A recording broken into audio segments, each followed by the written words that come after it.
El sitio donde uno nace es pura casualidad. Nadie escoge el color de la piel, ni las circunstancias en que nace.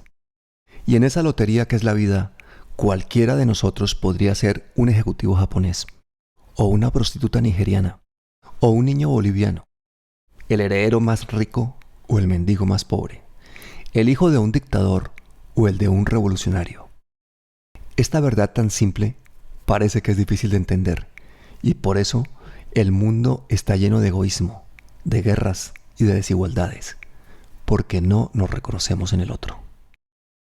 Pero hay personas como nuestra invitada de hoy que sí lo hacen, y por eso piensan en colectivo, y luchan porque veamos en la diversidad las raíces de la justicia. Y eso son palabras mayores.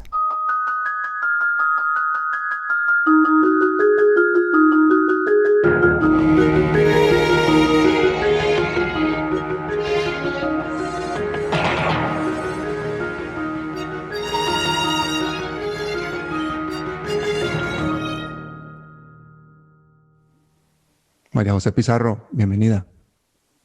No, a ti, Pablo, muchas gracias por tu invitación, muchas gracias por esas hermosas palabras de introducción a este programa.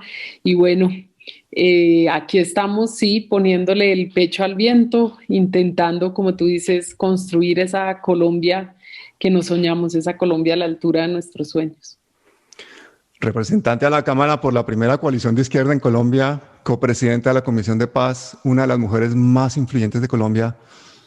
Has recorrido un largo camino, ¿no? Sí, sí, son muchos años, desde lo individual a lo colectivo, luego a lo público y bueno, y preparándonos también para los caminos que nos depare el destino, que sabemos solo esta es solo una pequeña parte del camino recorrido. Todavía nos queda mucho por andar y mucho por aprender, mucho por crecer. Pues quiero contarles que María José nació en la clandestinidad y que pasó los primeros años de su vida visitando a su padre y a su madre en la cárcel, que eran guerrilleros urbanos en Colombia. Me gustaría saber qué recuerdos tienes tú todavía de aquellos días, si es que tienes algunos, porque eras muy pequeñita. ¿Cómo te explicaron esa situación? Pues bueno, yo nací el 30 de marzo de 1978. Eso quiere decir que nací unos meses después del robo de armas del Cantón Mm. Norte, que fue una operación del M-19 un poco sui generis en el sentido de que no fue una operación estrictamente armada con un costo en vidas humanas. Allí no murió nadie, fue sencillamente sencillo, no, pues lo dice uno así, pero fue la construcción de un túnel de más de 100 metros entre una casa y la guarnición de armas del ejército, donde el ejército guardaba las armas decomisadas. Y ese día, ese 31 de diciembre, sin disparar un solo tiro, se robaron más de 5.000 armas del ejército, lo que supuso para nosotros, pues para todos, para mis padres, para los militantes del M-19, pero también para las familias, simpatizantes, etcétera, pues una persecución sin precedentes. En esos días, justo después se allanaron más o menos más de 1.000 casas de manera simultánea, y en mi familia, 8 casas de mi familia fueron allanadas de manera simultánea por esos días. Se arrancó, pues, digamos, como una cacería de brujas en la que terminaron en las caballerizas del Cantón Norte muchos de los militantes y muchas de las militantes del M-19 que fueron torturados.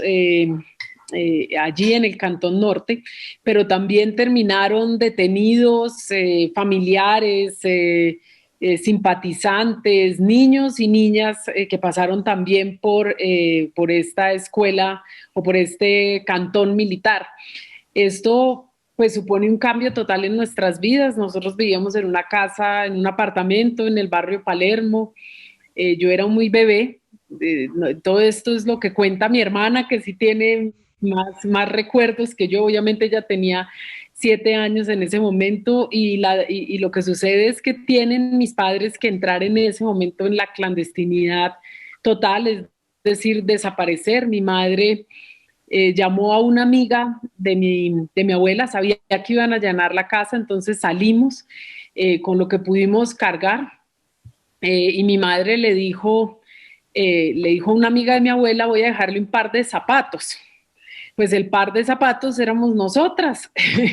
Y ese día nos dejó en la casa de una amiga de mi abuela a la espera de que mi abuela materna pudiera recogerme. ¿Por qué? Pues porque también venían las historias, así como como digamos como en otros tiempos existe la solidaridad, pues muchos de los militantes de los montoneros, de los tupamaros, del MIR chileno, de toda la gente que huía de las dictaduras del Cono Sur llegaron también a América Latina y llegaron pues a seguir sus luchas en América Latina y decían a los niños no los pueden coger con ustedes, tienen que, si los detienen, o sea, tienen ustedes que haber dejado los niños a buen recaudo, un poco intentando evitar lo que ya estaba sucediendo o lo que ya había sucedido en Uruguay y en Chile, sobre todo perdón, en Uruguay y en Argentina, sobre todo en Argentina con los niños desaparecidos. Entonces, Claro, porque los niños de los jefes o de los comandantes guerrilleros eran botines de guerra, ¿no?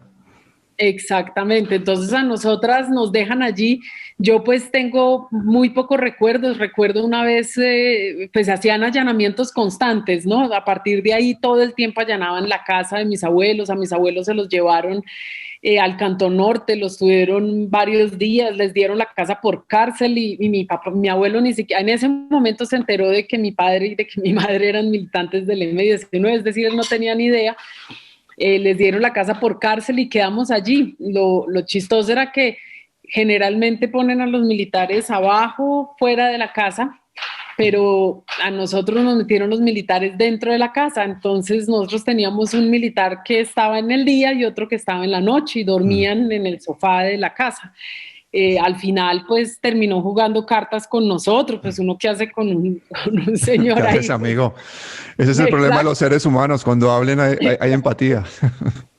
Y recuerdo mucho es un allanamiento en el que, bueno, golpearon así muy duro la puerta de la casa y salimos todos y había un militar, ¿no? Mitad de la noche, ¿no? Como lo hacían ellos, había un militar con un fusil muy grande. Y cuenta mi abuela que yo le dije, ay, mi papá tiene uno más grande y más negro que el suyo, que era, pues digamos, como el fusil.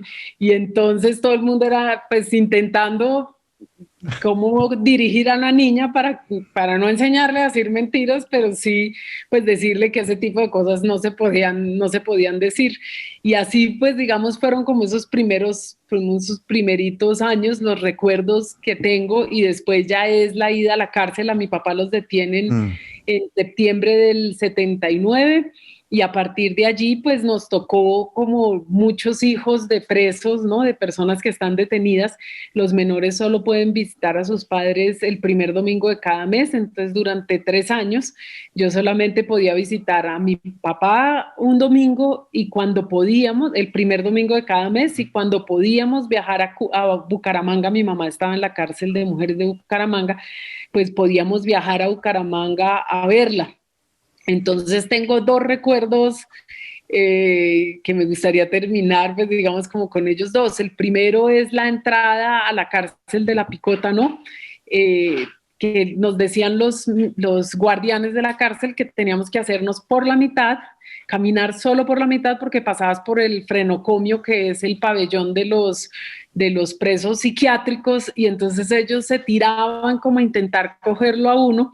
Entonces uno pasaba como ese instante de terror por la mitad así del pasillo y luego cuando llegabas al patio, lo que hacían ellos es que convertían, el día que llegábamos los niños, ellos convertían el patio, no parecía un patio de una cárcel, ellos se disfrazaban, habían títeres, habían teatro, ellos organizaban todo para que los niños pudiésemos visitarlos sin la sensación de que estábamos en una cárcel.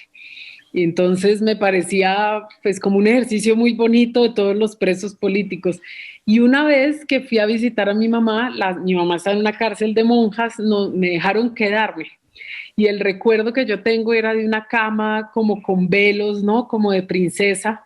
Me parecía el lugar más maravilloso del mundo. Y hablando con mi mamá después, pues no eran velos, eran las cobijas que colgaban las presas, pues para tener un poquito de intimidad, porque era pues como un gran dormitorio con muchas camas. Entonces, pues no era la cama de princesas que yo me imaginaba, sino era pues la cama de una presa, pero yo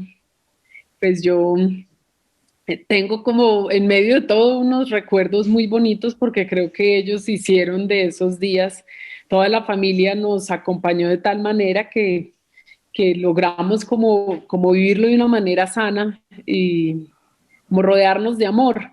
Y ahí es cuando uno entiende, pues a mí nunca me dijeron mentiras, nunca me dijeron que ellos hacían otras cosas, yo siempre supe la verdad y sencillamente me como que me guiaron para poder entender pues eso que estábamos, esa historia que estábamos viviendo y las decisiones que ellos habían tomado de asumir la lucha armada como una forma de vida y de transformación de este país.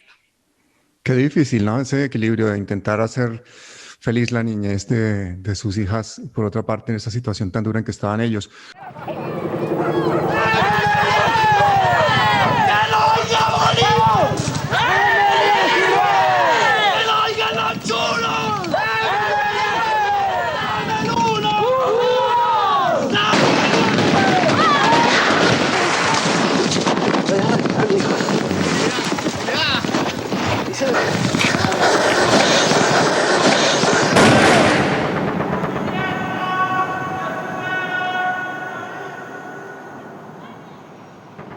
Cuéntanos, ¿quién fue Carlos Pizarro?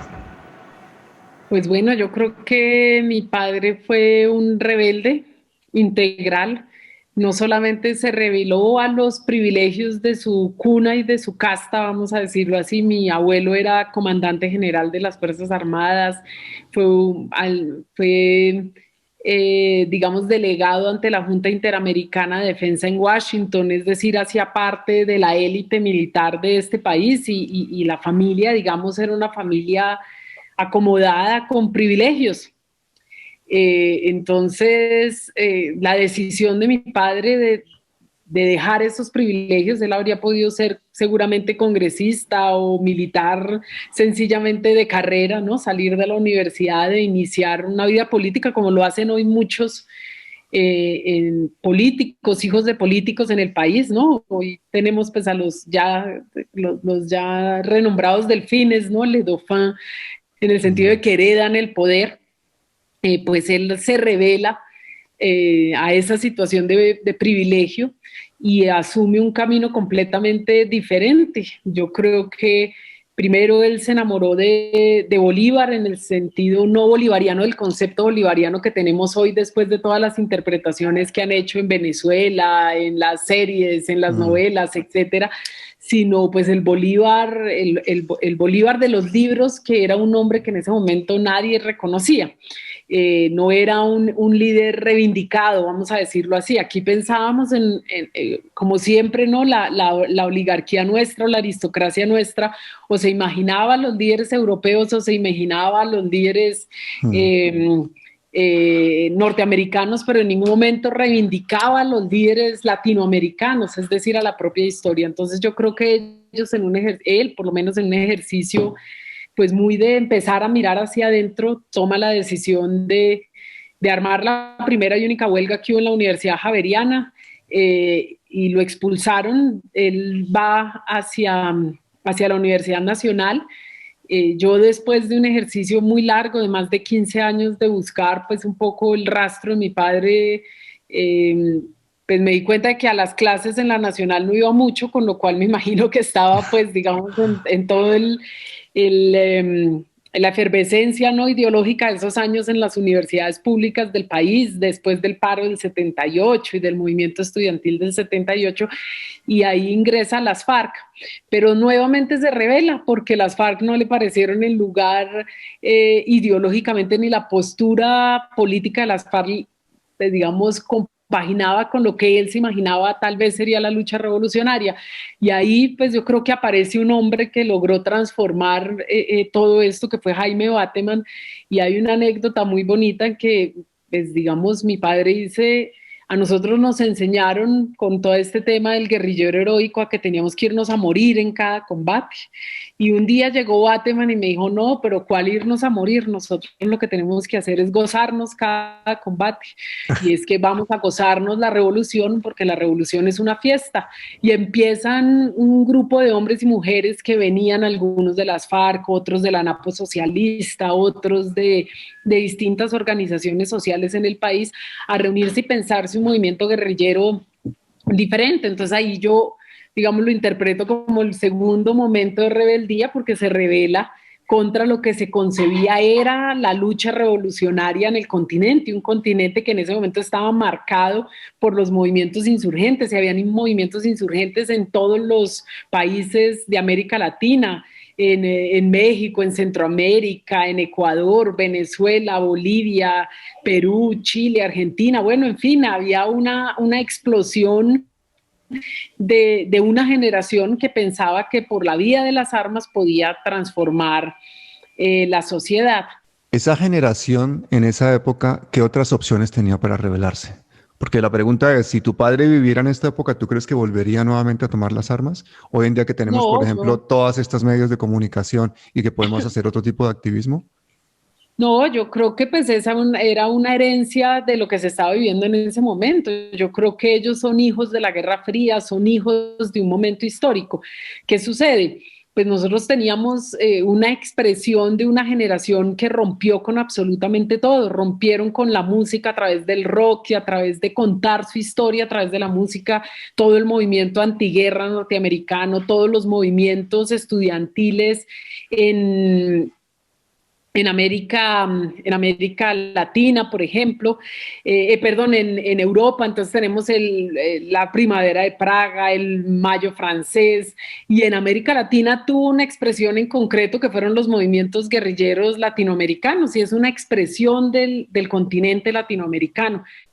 Pues digamos que esta generación fue una generación que rompió absolutamente con todo, entonces rompe a través de la música, a través del rock y de lo que fue el hipismo, también del movimiento antiguerra en Estados Unidos, que pues que digamos se rebelaban a una generación que decía nosotros no vamos a la guerra del Vietnam, por ejemplo, en el mayo del 68, la primavera de Praga, y en América Latina el movimiento insurgente latinoamericano que, como te digo, tuvo una expresión muy fuerte en todo el continente. Y ahí llega un suceso que cambia para siempre o refuerza la idea de que a través de las armas se podrían lograr las transformaciones, que fue la Revolución Cubana. Y la Revolución Cubana lo que dice es posible derrocar a los dictadores que existían en el continente y poder, digamos, iniciar procesos diferentes. Luego viene la Revolución Nicaragüense y, digamos, todo eso, pues casi que fue un momento de fulgor, pero al mismo tiempo de represión muy fuerte,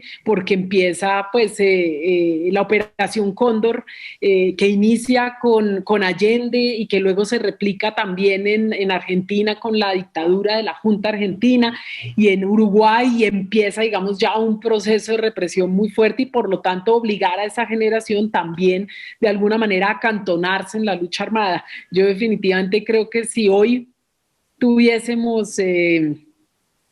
hoy fuese una historia distinta, ¿no? Si hoy nuestros padres estuvieran vivos, si esa generación estuviera viva, muy seguramente hoy, con el momento de hoy, habría actuado diferente, porque por eso, digamos, iba como al segundo momento de rebeldía.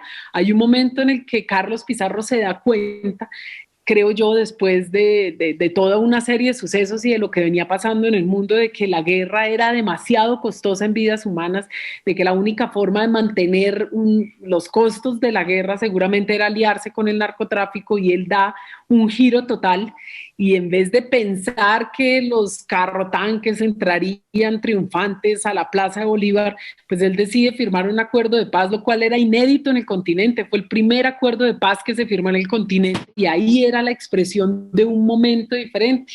Caía el muro de Berlín, recordemos, en el 89, cae la cortina de hierro, cae el apartheid en Sudáfrica, y el movimiento guerrillero latinoamericano, de alguna manera mi padre pionero en ese momento de la salida negociada a los conflictos y de imaginarse un proceso de paz, desmoviliza por primera vez a un grupo guerrillero. Y esa desmovilización y ese proceso de paz fue ejemplo para otras desmovilizaciones luego, como el siguiente acto de rebeldía de mi padre, que fue iniciar ese proceso de paz, iniciar la desmovilización de todo este movimiento insurgente en Colombia, que fue ejemplo para otras desmovilizaciones de otros movimientos guerrilleros. Todos los compañeros aquí presentes, que se sepa muy bien que nuestro comandante es el pueblo y solamente al pueblo le rendimos nuestras armas. Y eso termina pues obviamente en la desmovilización de varias guerrillas en Colombia, de varias guerrillas en América Latina, y de un proceso distinto en Colombia, pero que es también herencia de eso que se estaba viviendo en el mundo, que fue la caída del muro de Berlín, la caída de la cortina de hierro y por lo tanto el fin de la Guerra Fría y una nueva reflexión en la geopolítica mundial. ¿Qué crees que pensaría tu padre si pudiera ver lo que está pasando hoy en día en Colombia? Si él hubiese podido vivir el desenlace, porque es que lo que yo creo es que si él hubiese estado vivo, hubiésemos tal vez tenido un desenlace diferente, pero suponiendo que el desenlace hubiese sido exactamente el mismo, pues tendría profundas reflexiones. Por un lado, una tristeza muy grande de no haber podido materializar la paz en ese momento, por lo costosa y lo degradada y lo dura que fue la guerra a partir de 1990, ya avanzaba el exterminio contra la Unión Patriótica, digamos, esa alianza con el narcotráfico que tuvieron tanto los grupos paramilitares como los grupos guerrilleros y los narcotraficantes en sí, lo que supuso una degradación enorme de la guerra. Y tristemente creo que ahí faltó, y yo sí lo digo críticamente, si las FARC hubiesen firmado el acuerdo de paz en 1990 como lo propuso mi padre y se lo propuso a las FARC, yo tengo las grabaciones, pues muy seguramente el movimiento guerrillero habría llegado todo junto a la desmovilización, toda la coordinadora guerrillera, y muy seguramente hombres como mi padre estarían vivos y habríamos tenido opciones distintas, pero ni las condiciones estaban dadas en ese momento y eso lo demostró el asesinato de mi padre, ¿no? Cuando es asesinado 45 días después de firmar la paz, ni el gobierno puso todo de su parte para poder materializar esto, ni el movimiento guerrillero habría logrado reflexionar ni madurar la idea de que era necesaria y que la única salida era la salida negociada al conflicto, que era imposible ganar por la vía armada en un conflicto, como dijo en algún momento Antonio Navarro, que me pareció muy lúcido en esa reflexión.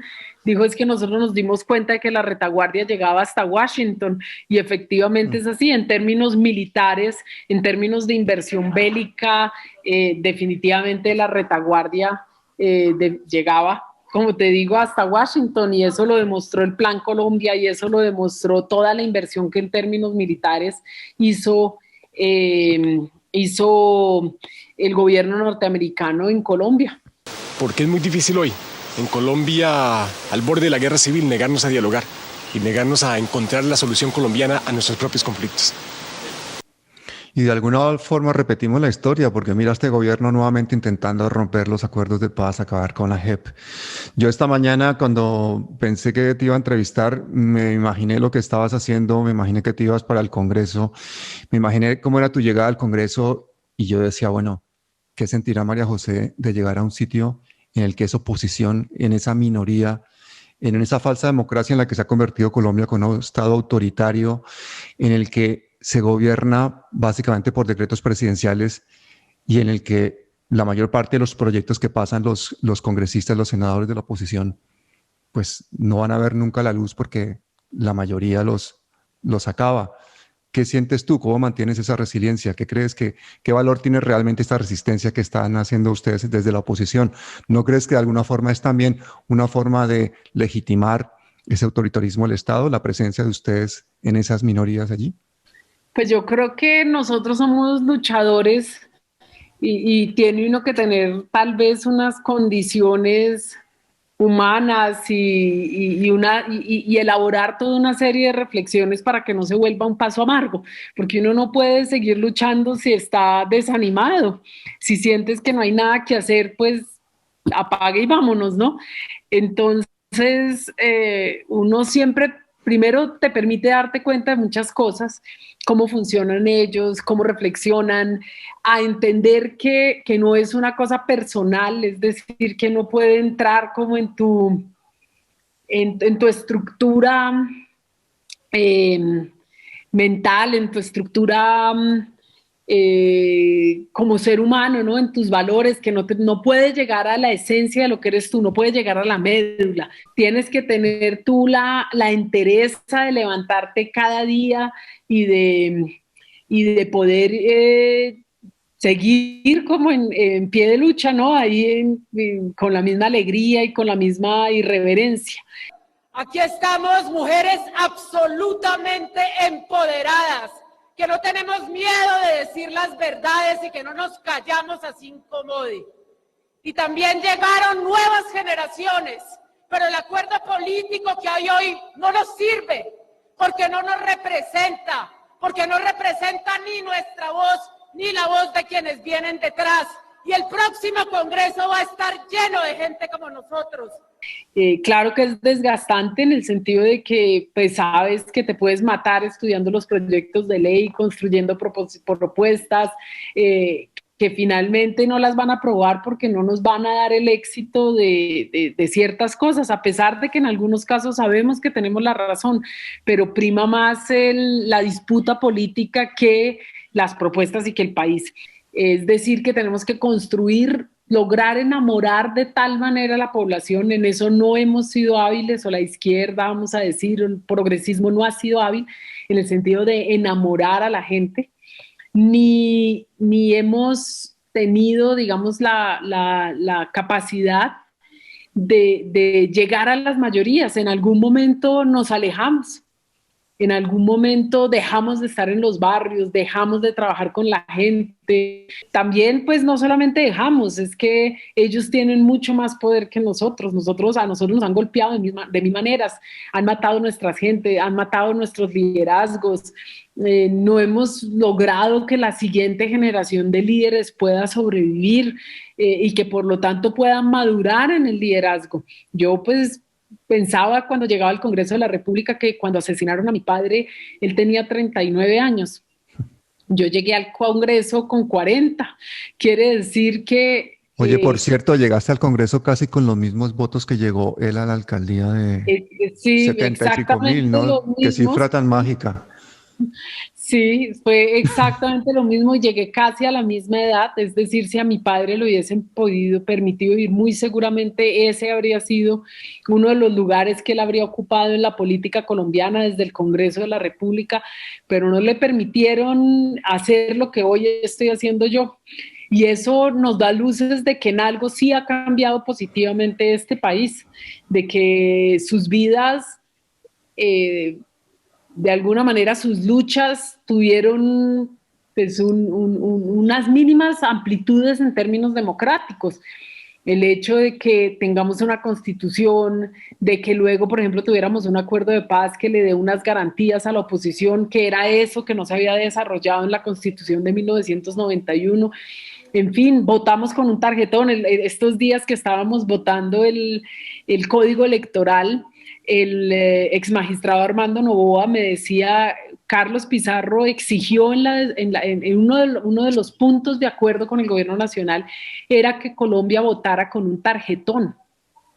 Antes de eso, cada uno de los partidos llevaba sus boletas a los puestos de votación y los que tenían la capacidad de cubrir todos los puestos de votación, que eran, claro, los partidos tradicionales, liberal, conservador, podían cubrir todos los puestos de votación, pero en cambio los minoritarios, los pequeños partidos no tenían esa posibilidad, cubrían algunos pero no todos, y eso implicaba una enorme desventaja. El hecho de que el M19 exigiera un tarjetón, de que mi padre en esa desmovilización exigiera un tarjetón, cambió las reglas del juego en las votaciones, y eso de todas maneras es un logro importante, parece mínimo, pero es un logro importante, porque ahora todos votamos con un tarjetón que tiene que distribuir el estado donde están todos los candidatos, es decir, la gente tiene por lo menos puede elegir, ¿no?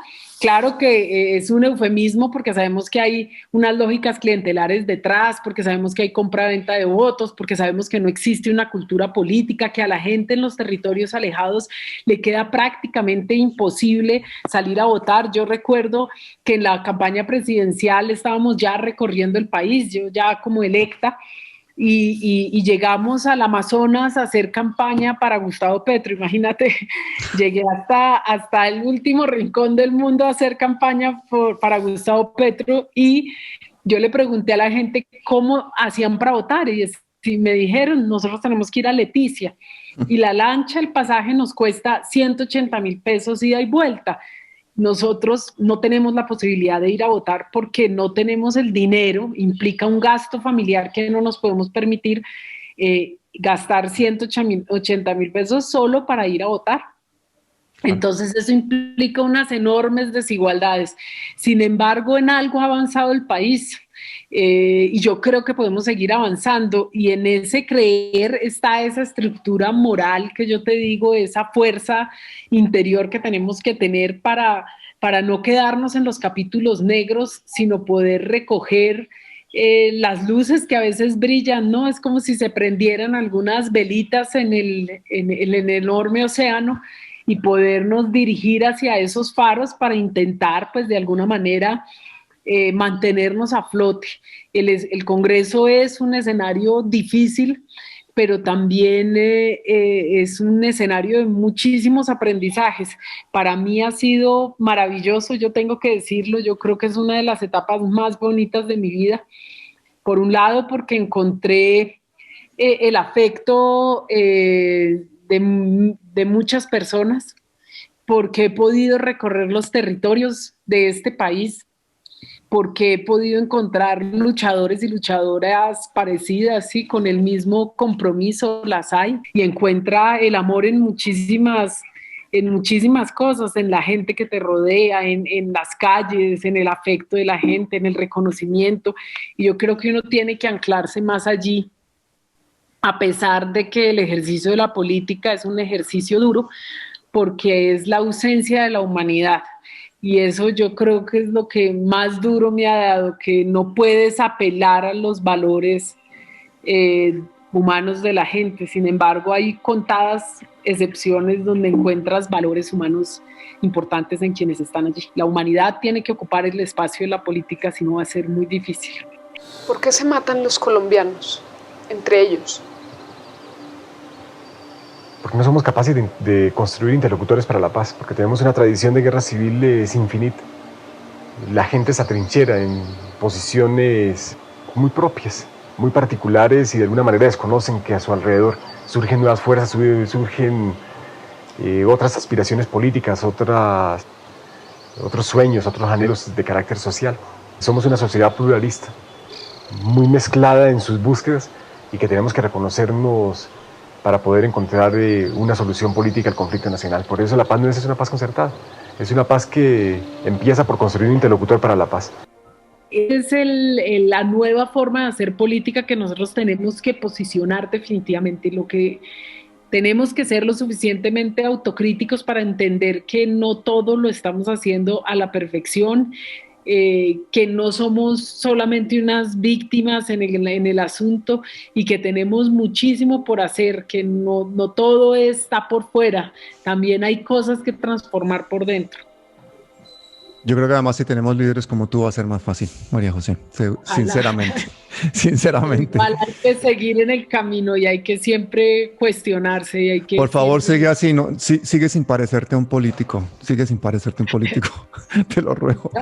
Yo quisiera terminar esta entrevista como empezamos, con una reflexión respecto a la condición humana, pero esta vez con palabras de tu padre que quería dormir sus angustias el día que pudiera sentarte contigo en un sitio a reírse de la vida que les había tocado a ambos en suerte, ¿no? Porque es suerte, el destino que tenemos es suerte. María José Pizarro, gracias por haber aceptado esta invitación. Quiero que sepas que con tu lucha de cada día, al lado de esos ideales justos, tú también le dejas un montón de sonrisas y mariposas a un país que ya no quiere seguir concentrado en escamitas de oro, en un pececito para no pensar en la guerra. Muchísimas gracias de verdad por tu tiempo y por todo. No, a ti muchísimas gracias por el espacio y definitivamente nos hemos trascendido y yo estoy segura de que la vida nos lleva de múltiples compensaciones y si no es con ese hombre maravilloso que me dio la vida y esa mujer maravillosa que me dio la vida, que me dieron la vida, yo estoy segura de que tenemos múltiples espacios para sentarnos en esa casa de puertas abiertas al lado del mar, como tú dices, para que llegue todo el mundo, para que puedan entrar y salir en ese mundo que nos hemos imaginado y reírnos todos juntos de esta vida que nos ha tocado en suerte. Al final del camino podremos decir que no nos quedábamos con lo que nos decían, que pudimos ir muchísimo más allá y espero para este país cosas grandes. Yo por lo menos no voy a rendirme en ese empeño y las niñas que estoy formando, ¿no? En este matriarcado que también me tocó en suerte, vamos a decirlo así, porque tengo 2 hijas, por lo menos también dejaría allí esa semillita que vamos poniendo de generación en generación, que son personas críticas, generosas, solidarias.